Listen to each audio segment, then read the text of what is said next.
when it comes to books, I've got a few. I've got a few that nobody has. I've got books that are written by Manson. I've got books that are written by the Manson Family. I've got books written by me. I got books.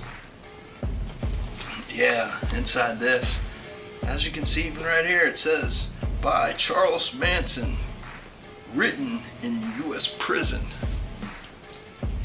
That's full, everything's full of Manson wrote there. Ask him a bunch of questions there. This book right here, this has got like all kinds of people's thoughts in it, from Cappy to even Leslie. That's what the video today is about. It's about Leslie, because everybody loves Leslie. This is a picture Leslie drew in court, and Manson wrote a letter on it. But those are all the jurors. All the lonely judgment people. All the lonely people. All the lonely people. Sounds like a Doors song. But that's Leslie. She drew that in while she was sitting in court. And this is a letter from Manson on it. But we're going to talk about this letter today. This is Leslie talking about coming to the family, the San Jose bus, and the farmhouse. It's pretty lengthy. It goes on for 8 pages long. It was all written out in Leslie's hand, and it was sold on an auction site one time by a guy by the name of Nick Bogus. And it sold for a couple $1,000. I didn't buy it, but my friend did. And he's a pretty good friend of mine. So he transcribed it all and typed it all up. And I'm going to read part of it to you. First portion of it today, because this thing's long.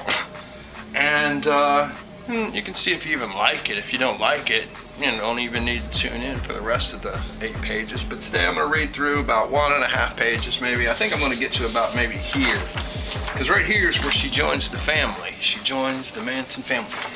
But right here, she actually joins the Manson family too. And we're going to read that right now. My name is Loopity Lou, also known as I'm You. San Francisco was a cold place. It seems as though I couldn't walk through the park to enjoy the sun and the greens without someone putting their trip on me. This particular evening, I had gone to an old-time movie with a friend loaded on acid. When I came home to our flat on Stanyan, my roomie had brought home some company from a party. 3 of them sat in the living room. It wasn't as though these were 3 regular people coming to visit. They were friendly and warm. They made themselves at home and forgot all the sickening formalities proper people usually wade through. Each was a distinctive character, and each played his role. First, there was the carny, Bobby, wearing a tight striped t-shirt with no sleeves and tight, worn jeans and heavy boots. His face was that of a pretty boy, yet there was a ruggedness. His arms were firm and muscular, captured my heart at once. The next was a young gypsy woman who carried herself proud and showed in her face that life was an exciting, unplanned game. Her hair was jet black, long, wavy, and wild. It hung about her neck and shoulders as if to say, "Come, touch me."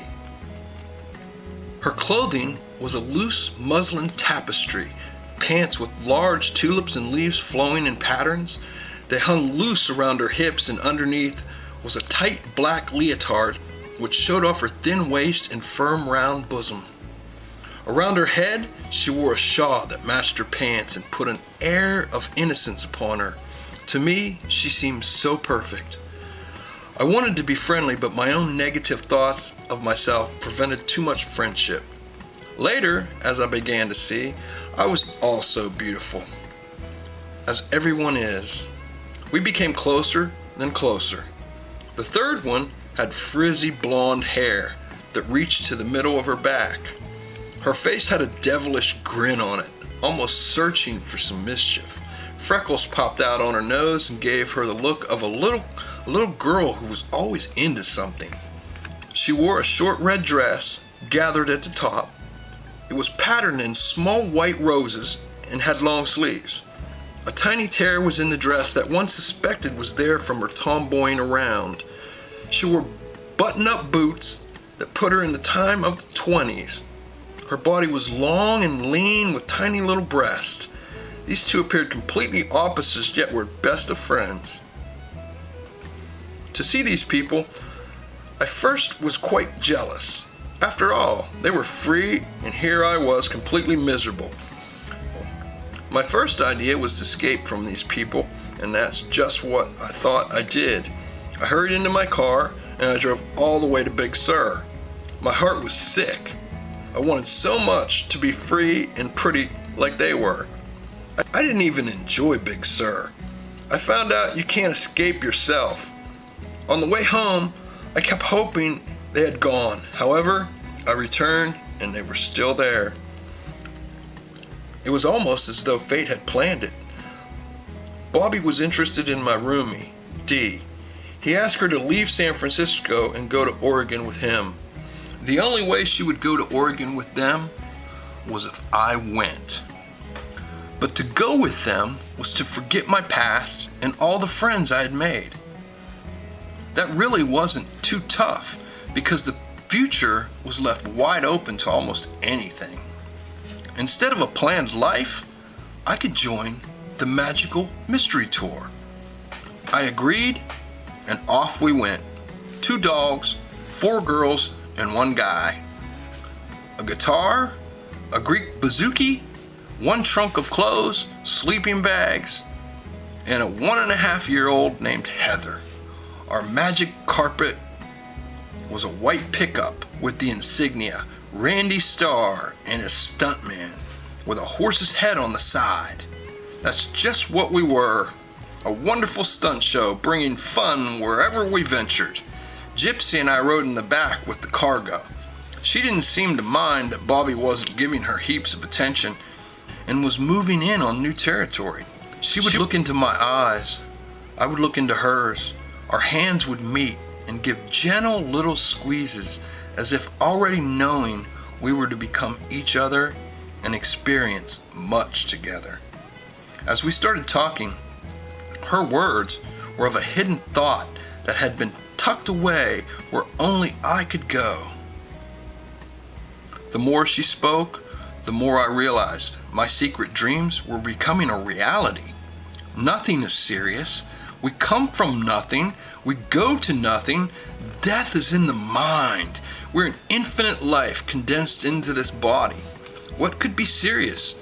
If you have faith and are willing to give your last bit of goods, then you will always be taken care of. This world is a beautiful world which has been covered over by drab gray that we man created. We weren't born in misery. Our own thinking minds put the misery here. Joy and love are within every person. It's up to you how much joy and love you share or how much misery you burden yourself with. My first sight of the family was at night. Well, that was interesting. Just that little first part. To me it was. If it was to you, come back next time. Because I'll read the whole thing. I don't know if I can get to the whole thing the next time, but I'll read another piece of it the next time. Probably tomorrow, actually. And until then, thanks for coming to the back porch. Peace.